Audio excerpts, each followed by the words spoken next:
Hey folks, it's Mad Rabbit. We are flying around in Outlands today, and I'm starting a new series in World of Warcraft, a sort of a mini series within the main series, in which we are collecting mounts and pets. And I've been doing a lot of episodes like this lately, and for those of you that follow my World of Warcraft stuff and play the game, this might be for you, okay? Okay, we are at Somar Lake, just outside Shatrath City, in Tarik Forest, as you see here, right outside the city. And we got this little fellow here. It gives you the Outlands fishing dailies, and they're pretty easy. One of them's a little annoying in the fact that you have to go back to Stormwind for one of them, which I really dislike. But they're mostly easy, and there's 4 non-combat pets that you can get from the old fishing treasures. They're all basically the same type except for slightly different colors. They're the little Crocolisk non-combat pets. So you can do this once a day, and it's a fairly high drop rate on these. And our next stop is in Dengar Marsh at the Cenarian Refuge. This is a reputation grind because you'll need to get to Exalted with the Cenarian Expedition. This quartermaster right here has the mount, the last pace, and Cenarian War Hippogriff. Very nice looking mount, very much like the model I have here. I actually have it in my old series. I actually showed me getting it. There are several locations in which you can get reputation in Outlands for this faction, and I would suggest probably holding off on doing them until you get to perhaps around revered level. And the best way to get to revered level probably would be to grind the dungeons. You get better reputation on heroic.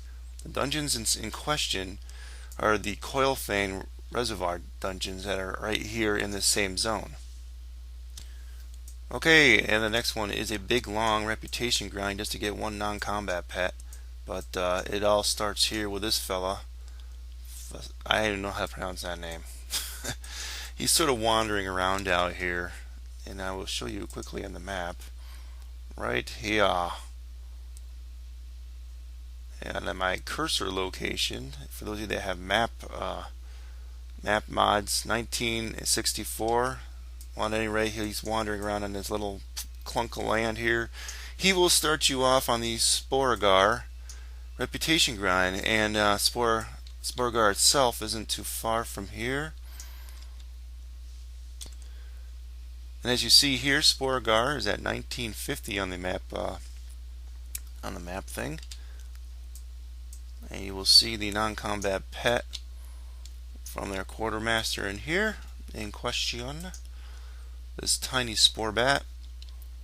If you're a tabard collector too, tabard collector also, these a lot of these reputation grinds will get you tabards. So if that's what you're interested in, they're good for that. So keep in mind that the Sanguine Hibiscus are actually very good in these dungeons, and these guys here will give you additional quests and stuff to grind out reputation also. There's this one here which is like a repeatable, and you can just keep doing this one over and over again now that we're friends. So once you get to a good enough reputation level, you'll get this one, and basically they send you off to kill 12 Naga, and you can just keep doing it over and over and over. And the Sanguine Hibiscus turn-ins as well. And so it's actually didn't take quite as long as I had thought. This is not a bad reputation grind. Okay, we are at our next location. This is actually just one of 2 hubs. I will show you both hubs for the Chitauri Skyguard, and I have yet to get through this totally, but I opened up 2 dailies here, up here in the Blades Edge Mountains. I will show you my location. Currently I am right around here, 2652 for your map add-ons, and it's actually right next door to the Ogrela faction. So some of these initial storyline stuff and quest stuff starts here for that particular hub for the Chitauri. The Ogrela faction does not reward any kind of like a pet or mount. The Chitauri do. They have some flying mounts, and I will show you them in the other quest hub location right now.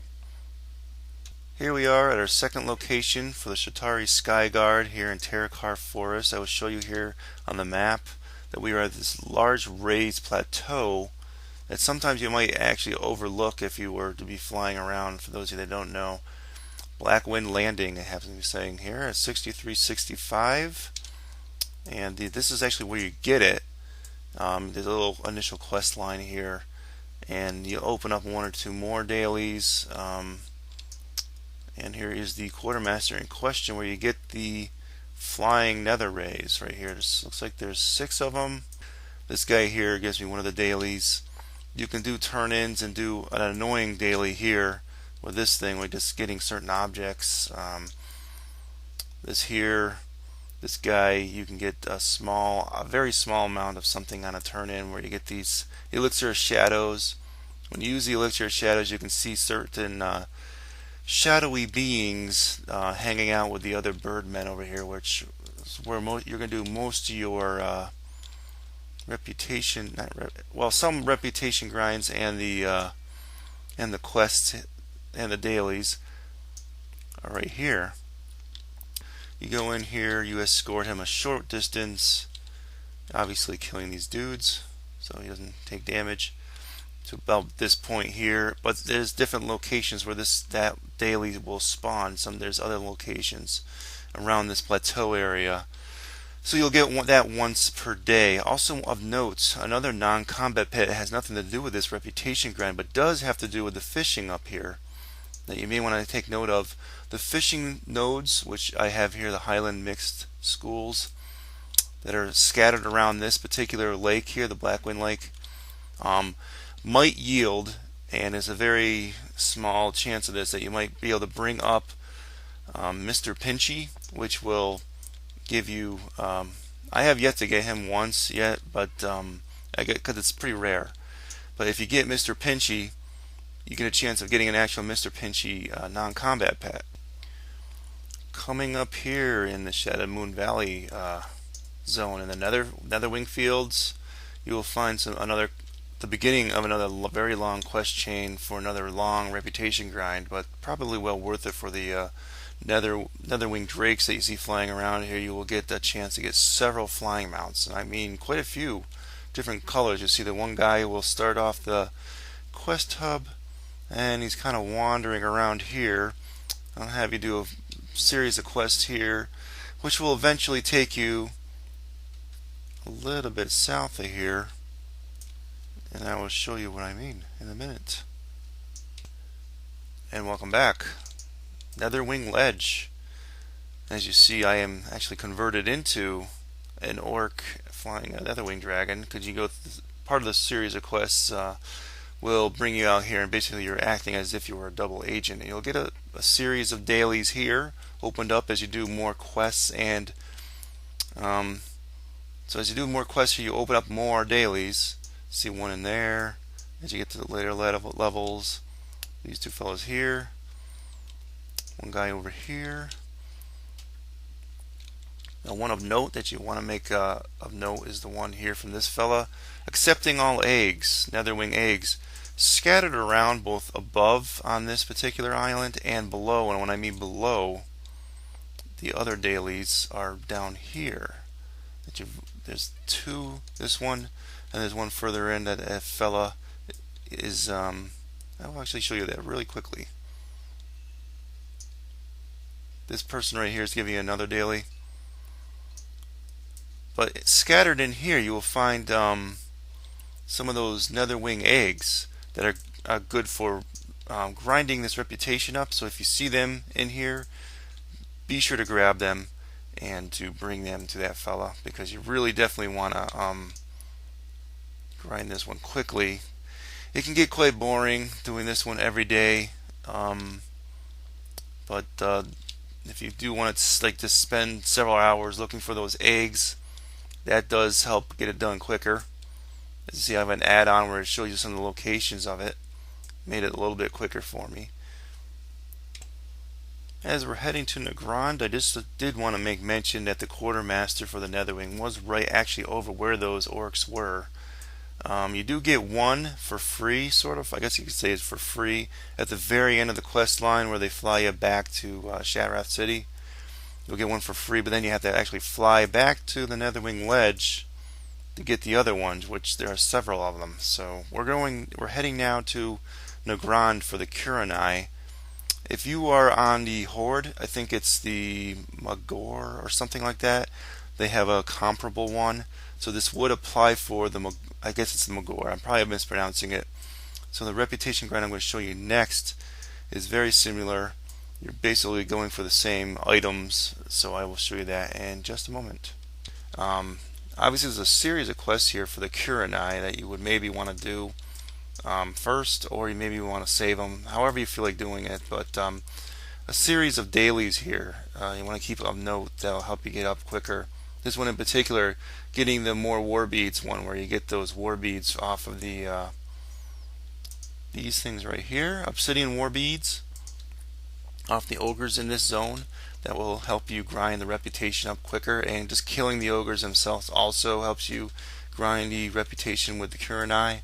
It's a very ultra rare drop, so you're going to have to come here once per day for several weeks, maybe months, and kill this guy. And we're back. We're in Shatrath City itself, going into the main central structure here.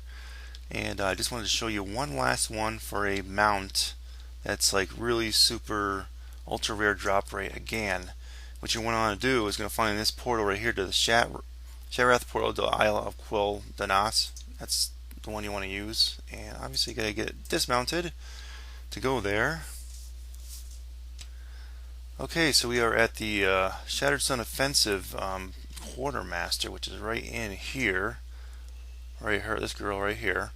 Other than just to get the initial quest that's over in this area, just to go into Magister's Terrace, and they may have changed that with 4.3, because a lot of the quests have actually been moved. Quest hubs have actually been moved into the dungeons themselves, and what you want to do is go along this road up here to the up this ramp to get to the Magister's Terrace. Doing this on heroic once per day is a good idea. Fighting the last boss, Kael'thas Sunstrider, will yield a small chance of dropping, but it's very, very rare, like one of those small percentiles of the Swift White Hawk Strider, which is this mount here, which is really the only way for an Alliance character to get one of the Hawk Strider types. And also in this Magister's Terrace, aside from obviously the reputation grind and this mount, is there's a chance for another non-combat pet to drop off the mobs in here, and so that drops off the mobs in here. So I think this is just it for my guide. This is obviously not a completely and totally comprehensive guide of the Outland mounts and non-combat pets. There is more I'm sure I missed. I know there's one or two I'm a little shaky on, but so this hopefully helped you out if you're a little bored right now with World of Warcraft, knowing that the non-combat pet combat system is coming out with Mists of Pandaria, and if you're a collector, some of these mounts and non-combat pets are collectible, easily to get, and hopefully this guide helps. Okay, well, this is Mad Rabbit signing off. Catch you next time, folks. Adios.